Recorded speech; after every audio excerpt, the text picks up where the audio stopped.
Right. Next మనకి బేటీ బచావ్ బేటీ పడావ్ కానీ, సుకన్య సమృద్ధి యోజన కానీ అండ్ స్టార్ట్అప్ ఇండియా కానీ. సో ఈ 3 స్కీమ్స్ ఏవైతున్నాయో ఈ 3 స్కీమ్స్ ఆల్మోస్ట్ 10 years ని కంప్లీట్ చేసుకున్నాయి. సో అందువల్ల ఈ 10 years అనేటివి ఏం ప్రోగ్రెస్ అచీవ్ చేశాయని చెప్పేసి మనకి గవర్నమెంట్ అనేది డాటా రిలీజ్ చేయడం జరిగింది. ఎందుకంటే ఆల్మోస్ట్ 10 సంవత్సరాలు అంటే 10 సంవత్సరాల్లో ఎంతో కొంత ప్రోగ్రెస్ అయి ఉండాలి కదా. ఈ స్కీమ్స్ అనేది ఎంతవరకు ఇంప్లిమెంట్ చేశారు, ఈ స్టార్ట్అప్ ఇండియా ప్రోగ్రామ్ ఎంతవరకు అచీవ్ చేయగలిగింది, ఏం చేసింది అని చెప్పేసి డెఫినెట్గా కొన్ని అయితే ఉంటాయి. సో ఈ 3 స్కీమ్స్ గురించి మనము ఇక్కడ 10 years కంప్లీట్ అయిపోయినాయి కాబట్టి మనం మాట్లాడుకుందాం ఒకసారి. ఇది startup India. So startup India scheme అనేది అప్పుడు January 16th 2015లో స్టార్ట్ చేశారు. అందువల్ల January 16th నేషనల్ స్టార్ట్అప్ డేగా డిక్లేర్ చేశారు. ఎందుకంటే ఇది 2015 సంవత్సరంలో మనకి దీన్ని స్టార్ట్ చేశారు. సో ఆల్మోస్ట్ 2016లో 9 years కంప్లీట్ అయిపోయి మనకి 10th anniversaryకి అడుగు పెట్టామన్నమాట ఈ స్కీమ్ కూడా మనం తీసుకుంటే. ఓకేనా. సో దట్ ఈస్ చూడండి, స్టార్ట్అప్ ఇండియా ఇస్ ఇప్పుడు మనకి 9 years అంటే ఇప్పుడు January 16th. So January 16th 2016లో మనం స్టార్ట్ చేసాం దీన్ని. సో ఆల్మోస్ట్ ఇప్పుడు 2025కి రావడం అనేది జరిగింది. 9 years కంప్లీట్ అయిపోయి 10th anniversary సెలబ్రేట్ చేసుకుంటాం. 9 years of the startup India. మరి ఈ 9 సంవత్సరాలలో ఎన్ని స్టార్ట్అప్స్ వచ్చాయి భారతదేశంలో అని కనుక మనకు అబ్జర్వ్ చేస్తే ఈ 9 సంవత్సరాలలో ఇది 9 సంవత్సరాలు ఏవైతున్నాయో ఈ 9 సంవత్సరాలలో మనకి 1.59 lakhs ఆఫ్ ద ఏమొచ్చాయి మనకి స్టార్ట్అప్స్ రావడం జరిగింది. దీనివల్ల 16.6 లక్షల మందికి ఎంప్లాయ్మెంట్ క్రియేట్ చేశామని చెప్తుంది గవర్నమెంట్ డాటా. ఇది డైరెక్ట్ గా ఎగ్జామినేషన్ అడగవచ్చు స్టార్ట్అప్ వల్ల. అంటే గత 9 సంవత్సరాలలో ఎంత అచీవ్ చేశాము అంటే మనకి 1.59 1,59,000 స్టార్ట్అప్స్ స్టార్ట్ అయినాయంట భారతదేశంలో. చూడండి మనకి ఎన్ని 1,59,000 స్టార్ట్అప్స్ స్టార్ట్ అయినాయి. దాదాపు 16.6 lakh మెంబర్స్ కి ఏమి ఇచ్చారంట, జాబ్స్ ఇచ్చారంట. జాబ్స్ ప్రొవైడ్ చేశామని చెప్తున్నారు. చూడొచ్చు మనకి. ఓకేనా. సో అది okay. So that is with overall 1.45 that is 500. So 2016లో 500 ఉన్నటువంటి ఇవి సో ఇప్పుడు 1,59,000 పెరిగి థర్డ్ లార్జెస్ట్ స్టార్ట్అప్స్ ఉన్న కంట్రీగా ఇండియా అనేది రికార్డులోకి ఎక్కడం అనేది జరిగింది. ఇండియా ప్రపంచంలోనే యుఎస్ఏ యూకే తర్వాత మనమే హైయెస్ట్ స్టార్ట్అప్స్ ఉన్నటువంటి దేశంగా మన ఇండియానే ఉంది అనమాట మనకి. ఓకే. థర్డ్ అయితే ఇప్పుడు కొన్ని డీటెయిల్స్ మనం మాట్లాడుకుందాం. ఇది జనరల్ డీటెయిల్స్. ఇప్పుడు మనం కొంచెం అకాంప్లిష్మెంట్స్ ఏమి ఇచ్చారనే చూద్దాం. మనం ఎక్కువ మొత్తంలో స్టార్ట్అప్స్ ఎక్కడ స్టార్ట్ అయినాయి, ఏ ఫీల్డ్లలో స్టార్ట్ అయినాయి మనం అనుకుంటున్నాం కదా. 1,59,000 సో మనకి స్టార్ట్అప్స్ అనేటివి స్టార్ట్ అయినాయి. రైట్. భారతదేశంలో 1,59,000 స్టార్ట్అప్స్ ఉన్నాయి యాజ్ ఆఫ్ January 2025 నాటికి. అవునా. ఇన్ని స్టార్ట్అప్స్ ఉంటే మరి ఈ స్టార్ట్అప్స్ అన్ని కూడా ఎక్కడ స్టార్ట్ అయినాయి అని మనం కనుక తీసుకుంటే సో ఎక్కువ మొత్తంలో ఏంటిది మనకి Bengaluru first, and then Hyderabad, and then Mumbai, and next Delhi. ఈ 4 సిటీస్లలోనే ఎక్కువ మొత్తంలో స్టార్ట్అప్స్ అనేటివి కాన్సన్ట్రేట్ అయి ఉన్నాయి. ఇది ఫస్ట్ పాయింట్. సో ఈ 4 సిటీస్లలో బెంగళూరు, హైదరాబాద్, ముంబై అండ్ ఢిల్లీ. ఇక్కడ పూణే ఉందా? పూణే లేదు. పూణేలో స్టార్ట్అప్స్ లేవు, ఏం లేవు. సో కానీ జనరల్ ఆప్షన్స్ లో పూణే కూడా ఇవ్వడం జరుగుతుంది. కానీ మనకి ఎక్కువ మొత్తంలో ఈ 4 ఇచ్చారనమాట. Delhi capital city reason, Bengaluru, Hyderabad, Mumbai and national capital city reason ఇచ్చారు మనకి. ఓకేనా. రైట్. మరి ఈ 1,59,000లో కనీసము సో ఈ 73,151 స్టార్ట్అప్స్ ఏవైతే ఉన్నాయో వీటిలో కనీసము ఉమెన్ డైరెక్టర్ ఉన్నారంట ఒక్కరైనా సరే. సో అవుట్ ఆఫ్ 1,59,000 ఏదైతే మనకి 1,59,000 స్టార్ట్అప్స్ ఏవైతే స్టార్ట్ చేసామో ఈ 1,59,000 స్టార్ట్అప్స్లలో కనీసం మినిమం ఒక్కరైనా సరే ఉమెన్ డైరెక్టర్ ఉన్నారంట. ఒక్కరైనా సరే ఉమెన్ డైరెక్టర్ ఉన్నారు అని చెప్తున్నారు. అండ్ ఎంత ఇన్వెస్ట్మెంట్ తీసుకొచ్చాం మనం ఇప్పటివరకు 16.6 lakhs ఆఫ్ ద ఇన్వెస్ట్మెంట్ తీసుకురావడం జరిగింది. ఇప్పుడు sorry jobs 16.16 lakhs of the jobs ని క్రియేట్ చేయడం అనేది జరిగినట్టు మనకు చెప్తున్నది. ఓకేనా.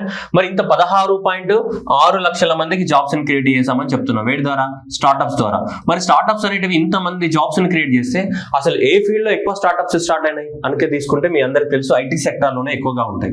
సో ఇన్ఫర్మేషన్ టెక్నాలజీ సెక్టార్ లో దాదాపు 2 లక్షల మంది జాబ్స్ క్రియేట్ చేశారంట. Then followed by the maximum jobs followed by the health care sector and life sciences లో మళ్ళీ క్రియేట్ చేశారు. Next professional and commercial services లో మళ్ళీ క్రియేట్ చేయడం జరిగింది. ఇవి top 3 sectors which related to the job creation. So jobs create చేసినటువంటి top 3 sectors లలో so information technology followed by the health sector and followed by the professional commercial ఏదైతే ఉందో ఈ 3 అనేటువంటి అత్యధికంగా భారతదేశంలో జాబ్స్ క్రియేట్ చేసినటువంటి స్టార్ట్అప్స్.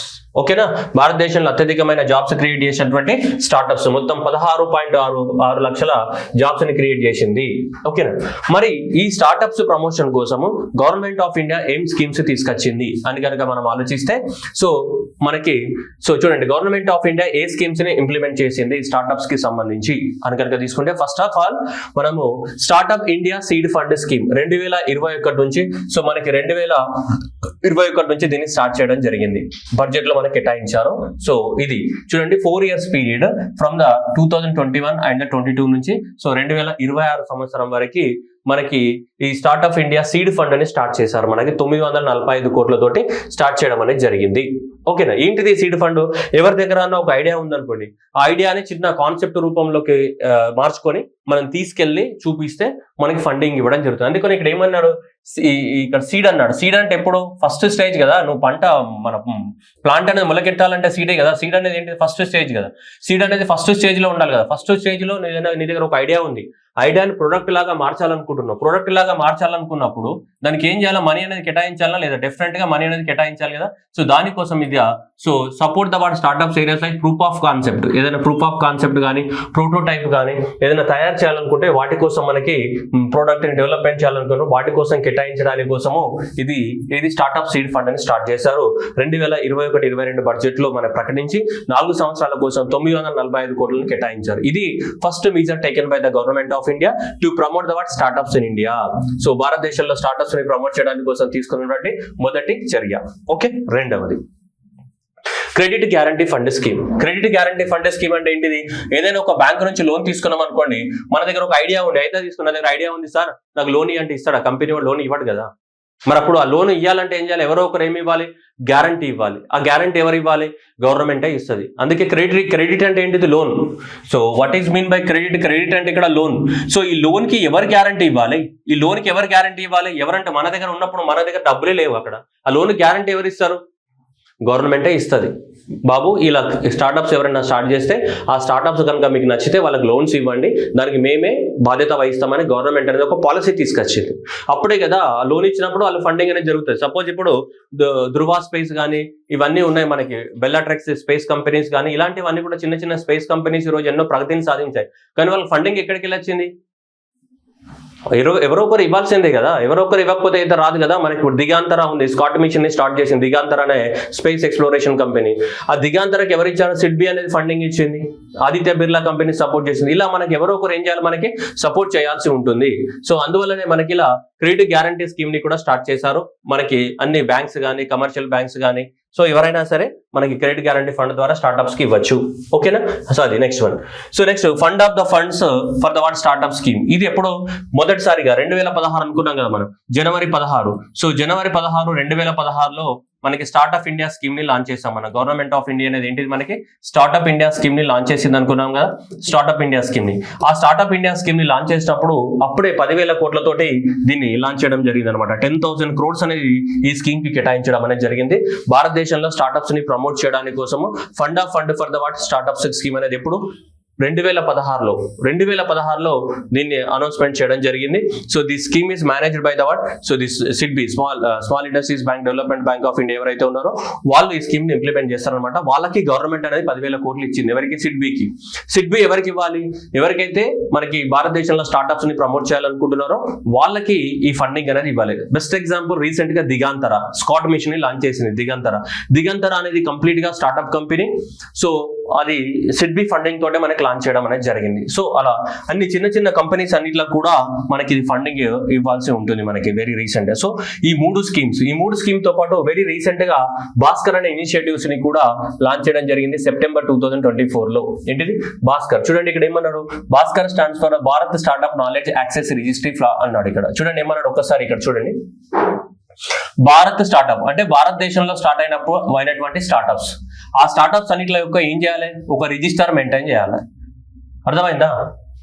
అప్పుడు అందరికి ఏం తెలుస్తుంది? భారతదేశంలో ఏ స్టార్ట్అప్ కంపెనీ దేని మీద రీసెర్చ్ చేస్తుంది, ఎందుకు రీసెర్చ్ చేస్తుంది, వాళ్ళు ఎక్కడున్నారు, వాళ్ళు ఏం రీసెర్చ్ చేస్తారు, వాళ్ళందరూ కాంటాక్ట్ అవ్వడానికి ఏముంటుంది? ఒక అవకాశం ఉంటుంది. ఇప్పుడు 1,59,000 స్టార్ట్అప్స్ భారతదేశంలో ఉన్నాయని అనుకుంటున్నాం మనం. అవన్నీ గవర్నమెంట్ ఆఫ్ ఇండియా దగ్గర రిజిస్టర్ అయినటువంటి స్టార్ట్అప్స్ 1,59,000. కానీ వాళ్ళందరూ ఇంటర్ కనెక్ట్ అవ్వడానికి ఛాన్స్ ఏది? వాళ్ళందరూ ఇంటర్ కనెక్ట్ అవ్వాలి, వాళ్ళ దగ్గర ఉన్నటువంటి ఐడియాస్ అన్నిటిని షేర్ చేసుకోవాలంటే వాళ్ళందరికీ కలిపి ఒక ప్లాట్ఫామ్ అనేది ఉండాలి, ఒక డయాస్ అనేది ఉండాలి. అందుకని చెప్పేసి గవర్నమెంట్ ఆఫ్ ఇండియా ఈ భాస్కర్ అనే ఇనిషియేటివ్ ని స్టార్ట్ చేసింది. ఏదైతే స్టార్ట్అప్ కంపెనీస్ ఉన్నాయో ఈ స్టార్ట్అప్ కంపెనీస్ అందరూ కూడా ఇంటర్లింక్ అవ్వాలి, ఒకరికొకరు కనెక్ట్ అవ్వాలి. సో కాబట్టి ఇప్పుడు భారతదేశంలో ఉన్నటువంటి 1,59,000 స్టార్ట్అప్ కంపెనీస్ ఏవైతే ఉన్నాయో ఆ 1,59,000 స్టార్ట్అప్ కంపెనీస్ అన్ని కూడా దీనికి రిజిస్టర్ అయి ఉంటాయి. ఏది? ఈ భారత్ స్టార్ట్అప్ ఓకే రిజిస్టర్ అయి ఉంటాయి అనమాట. మనకి అర్థమైంది. అర్థమైందా? అంటే దీనికి యాక్సెస్, దీంట్లో అందరూ రిజిస్టర్ అవుతారు, ఇది వెబ్సైట్. సో దాని ద్వారా వాళ్ళు ఏం చేయొచ్చు, వాళ్ళకు ఉన్నటువంటి ఏవైతే ఉంటే వాటి అన్నిటిని కూడా మనం షేర్ చేసుకోవడానికి అవకాశం ఉంటుంది. ఓకేనా, దట్ ఈస్ ద, సో ఇది మనకి చూడండి ఇక్కడ Bhaskar platform cutting edge initiative which is the part of the startup India scheme initiative to aim the streamline and centralise the reactions with in the India's entrepreneur system. It AIIMS innovations కానీ collaboration కానీ growth by చూడండి by connecting the startups కానీ investors కానీ mentors కానీ service providers కానీ government bodies కానీ అన్ని కూడా ఈ వెబ్సైట్ కి ఇంటర్లింక్ అయి ఉంటాయి అనమాట. ఓకేనా, ఒకటి హెల్త్ మీద రీసెర్చ్ చేస్తుండు, అసలు హెల్త్ మీద భారతదేశంలో ఏ స్టార్ట్అప్ రీసెర్చ్ చేస్తుందని నేను తెలుసుకోవాలనుకుంటే ఎట్లా తెలుస్తాయి నాకు? ఈ వెబ్సైట్కి వెళ్ళాలి. For example Reddy's laboratory Bharat Biotech ఎవరు ఉన్నారు, ఒక స్టార్ట్అప్స్ కి ఫండింగ్ ఇద్దాం అనుకుంటున్నారు. భారత్ బయోటెక్ అనేది ఒక స్టార్ట్అప్ కి ఫండింగ్ ఇద్దామని, ఏ స్టార్ట్అప్ కి ఫండింగ్ ఇవ్వాలా, అసలు భారతదేశంలో వ్యాక్సిన్స్ మీద ఏవి రీసెర్చ్ చేస్తున్నాయని మనకి ఎలా తెలుస్తుంది అంటే ఇగో ఈ వెబ్సైట్కి వెళ్ళాలి. ఏది భాస్కర్ అనే వెబ్సైట్కి వెళ్తే అప్పుడు మనకి తెలియడం జరుగుతుంది. This is our Bhaskar initiative. Very recent గా మనకి 2024 సెప్టెంబర్ లోనే స్టార్ట్ చేశారు. సో ఇది పూర్తిగా అన్నిట్లను కనెక్ట్ చేస్తారు. వీళ్ళందరూ కూడా ఈ ప్లాట్ఫామ్ కి కనెక్ట్ అయి ఉంటారు. Bharat startup connecting access system. ఓకేనా, next about the startup Mahakumbh అంటే ఏంటిది? మహాకుంభమేళ 12 సంవత్సరాలకు ఒకసారి జరుగుతుంది. మహాకుంభమేళ 144 సంవత్సరాలకు ఒకసారి జరిగింది. అవునా, కుంభమేళ వేరు, మహాకుంభమేళ వేరు. ఓకే, అయితే ఇప్పుడు మహాకుంభ్ అంటున్నాడు అంటే భారతదేశంలో ఉన్నటువంటి అన్ని స్టార్ట్అప్ కంపెనీస్ ని రమ్మని చెప్పి పెద్ద మీటింగ్ పెట్టారు అనమాట. So that is the first edition of the startups Mahakumbh held in 2024. దాదాపు 1300కు పైగా స్టార్ట్అప్ కంపెనీస్ అనేటివి వచ్చి అక్కడ మనకి ఢిల్లీలో మనకి జరిగిందనమాట. సో అక్కడ దీన్ని ఆర్గనైజ్ చేసిన వాళ్ళు ఎవరంటే అసోచామ్ ఆర్గనైజేషన్ కానీ, నాస్కామ్ ఆర్గనైజేషన్ కానీ, సో ఈ చిన్న ప్రైవేట్ ఆర్గనైజేషన్ ఇండస్ ఎంటర్ప్రెన్యూర్స్ కానీ, వీళ్ళందరూ కలిసి, నాస్కామ్ కానీ అసోచామ్ కానీ వీళ్ళందరూ కలిసి మహాకుంభ్ అనే దాన్ని మనకి 2024లో మనకి ఢిల్లీలో జరగడం జరిగింది. ఓకేనా, 2024లో జరిగింది. ఇప్పుడు నెక్స్ట్ ఈ సంవత్సరం కూడా second edition of the startups మహాకుంభం ఇలా జరగబోతుంది. That is the second edition. The second edition will be held from the April 3 నుంచి మనకి ఇప్పుడు. ఓకేనా, సెకండ్ ఎడిషన్ కూడా ఇప్పుడు జరగబోతుంది మనకి. సెకండ్ ఎడిషన్ అనేది కూడా ఏప్రిల్ 3 నుంచి ఏప్రిల్ 5 వరకు 2025లో ఢిల్లీలోని భారత మండపంలో జరగబోతుంది. దేంతో startup India unfolding Bharat story అనే థీమ్ పేరుతోటి మనకి సెకండ్ మహాకుంభమేళ జరగబోతుంది. ఏంటిది? సెకండ్ మహాకుంభమేళ అనేది జరగబోతుంది భారతదేశంలో. ఇది మనకి government of India startups promotion కోసం తీసుకొచ్చినటువంటి ఇనిషియేటివ్స్ అన్నమాట. మనకు కొన్ని ఒకవేళ గ్రూప్ 1 మెయిన్స్ రాయాలనుకున్న వాళ్ళు కూడా గ్రూప్ 1 మెయిన్స్ లో ఈ ఆన్సర్ రాసుకోవచ్చు. అండ్ ఇప్పటి వరకు స్టార్ట్అప్స్ అనేది ఎలా ఉంది, దీని యొక్క ప్రగతి, గవర్నమెంట్ ఏమేమి ఉన్నాయని చెప్పేసి. ఓకేనా, సో ఇవి కూడా ఓకేనా, మనకి ఇది స్టార్ట్అప్ కి సంబంధించినటువంటి ఇనిషియేటివ్స్ ఇవన్నీ కూడా ఇలా ఉన్నాయి మనకి భారతదేశంలో. ఇది 9 years కంప్లీట్ అయ్యి 10th యానివర్సరీలోకి అడుగు పెట్టింది కాబట్టి స్టార్ట్అప్ అనేది భారతదేశంలో మనకి 1.59 lakh crores ఆఫ్ స్టార్ట్అప్స్ ఉన్నాయి. 16 లక్షల మందికి ఎంప్లాయ్మెంట్ ని క్రియేట్ చేశారు. 73,000 మంది ఏమున్నారు, ఉమెన్ డైరెక్టర్స్ ఉన్నారు మనకి. 73,000 మంది ఉమెన్ డైరెక్టర్స్ అనేవి ఉన్నాయి. ఇంకా స్టార్ట్అప్స్ ని మనం ప్రమోట్ చేయాల్సిన అవసరం అయితే ఉంది. సీడ్ క్యాపిటల్ ఫండ్ ఉంది మనకి, ఫండ్ ఆఫ్ ద ఫండ్స్ ఉంది, దాంతోపాటు భాస్కర్ ఇనిషియేటివ్స్ అనేది ఉంది, అండ్ క్రెడిట్ గ్యారంటీ ఫండ్ అనేది ఉంది, అండ్ మనము మహాకుంభమేళను పెడుతున్నాం మనకి. ఓకే, సో మనకి హ్యాకథాన్స్, ఇన్నోవేటివ్ హ్యాకథాన్స్ ని మనం కండక్ట్ చేస్తున్నాం. ఇవన్నీ కూడా భారతదేశంలో పెట్టి మనకి స్టార్ట్అప్స్ ని ప్రమోట్ చేస్తున్నాయి. Okay, thank you.